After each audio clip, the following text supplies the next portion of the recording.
j'ai cherché partout dans les lieux de leur médote et j'ai fait chou blanc complet, il n'y a personne.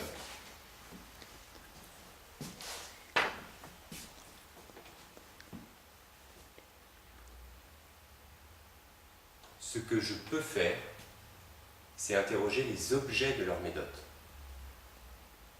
Eh bien, dans leur environnement proche, il y a un certain nombre d'objets qui racontent la manière dont ils conduisent leurs recherches. Je peux utiliser la technique de l'interview. Ça nous aidera peut-être à les trouver. Par exemple, ce vélo. C'est très simple.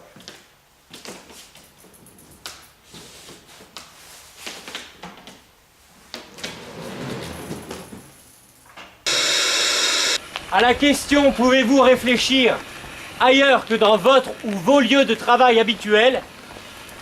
Eric faisait la remarque que le trajet en vélo qu'il effectue régulièrement pour se rendre à son travail est un moment où l'espace mental fonctionne à plein régime. Soit qu'il réfléchisse à ce qu'il va faire, soit au retour qu'il réfléchisse à ce qu'il a fait, et ce jusqu'à demain.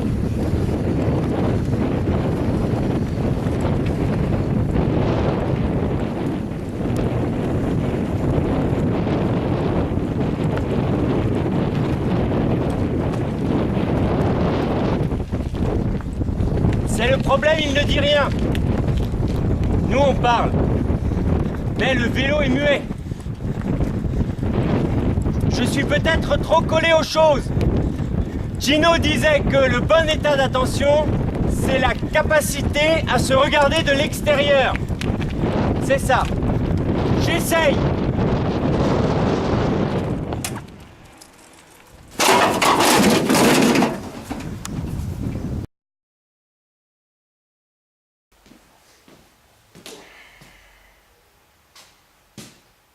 Je vais essayer avec l'équation de Schrödinger. D'abord parce qu'elle permet de calculer la fonction d'onde dont le carré de la norme est la densité de probabilité de présence des particules.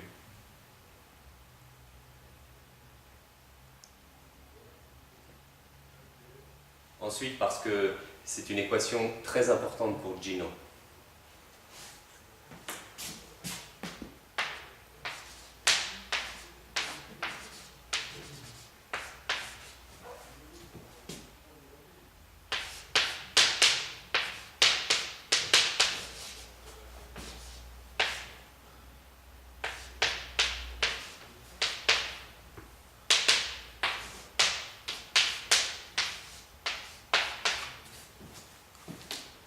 Bonjour.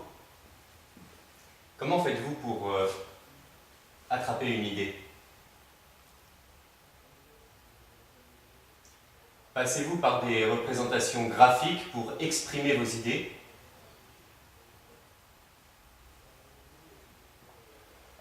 S'il fallait donner une image, comment caractériseriez-vous votre rapport aux mathématiques?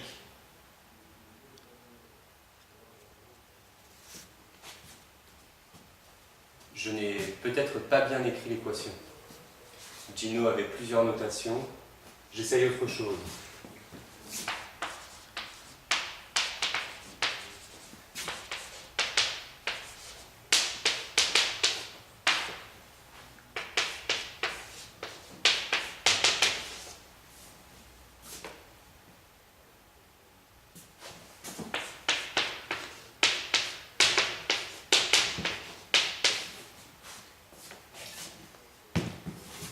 Il faudrait que j'ai la bonne intuition. L'intuition pourrait me dire quoi choisir entre telle ou telle équation.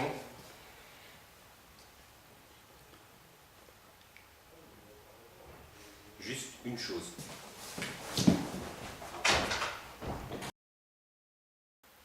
C'est ici qu'Eric a eu son idée.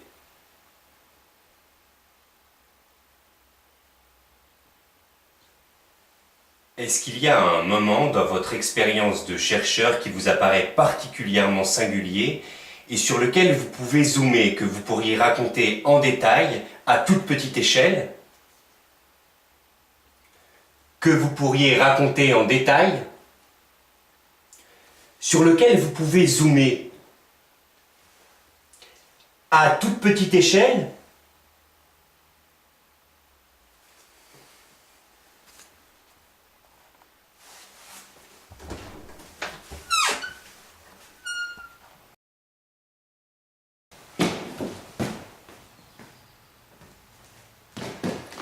je m'assieds là 2 secondes.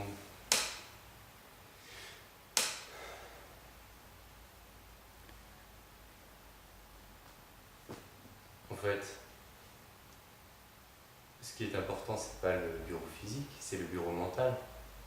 Si je fais comme pour les autres chercheurs, on recrée leur environnement, on le dispose, on observe.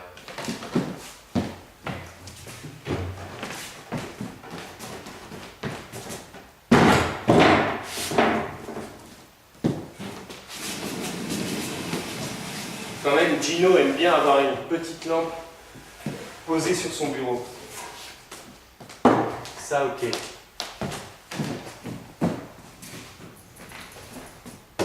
Pour Eric, on a vu le vélo. Pour Eric encore. Faire des programmes informatiques, ça délie bien le cerveau, ça prépare bien l'activité de recherche.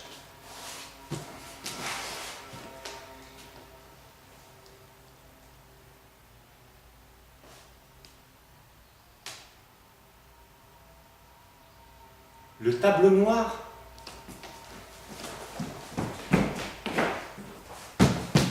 Et voilà. Ils étaient là. Non? Là, je peux le faire directement, là. Avec le tableau, je peux le faire. Mettons que ça commence... Mettons que ça commence ici. J'ai des images internes, des images animées, des schémas, des raisonnements. Moi aussi, j'ai besoin de visualiser pour chercher. J'ai besoin de visualiser une équation. J'ai besoin d'imaginer écrire. J'ai besoin de visualiser ce que j'ai écrit pour l'intérioriser.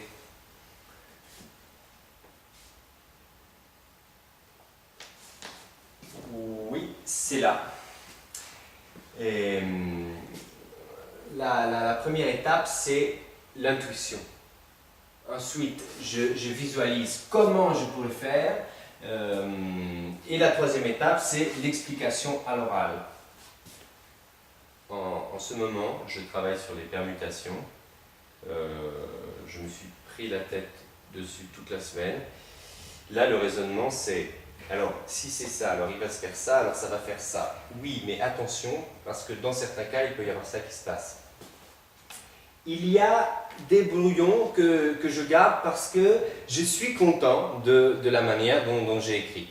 Alors, je les range dans mon cahier. Moi, maintenant, j'écris à l'intérieur de mes programmes. J'écris en fait à l'intérieur d'un macro-programme qui lance tous les programmes. Voilà, j'écris mes idées, j'écris pourquoi je fais ça, comment je le fais.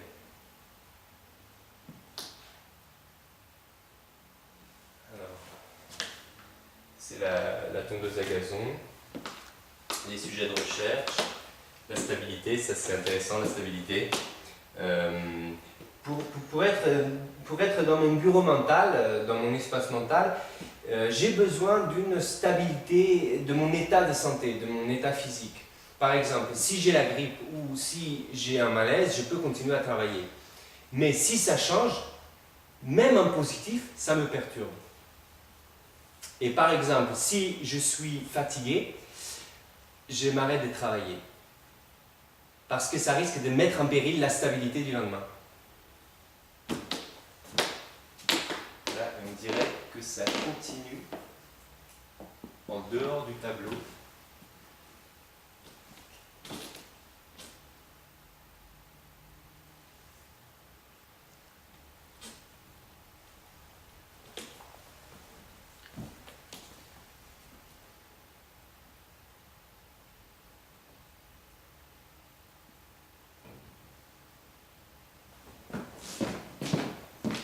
Michael?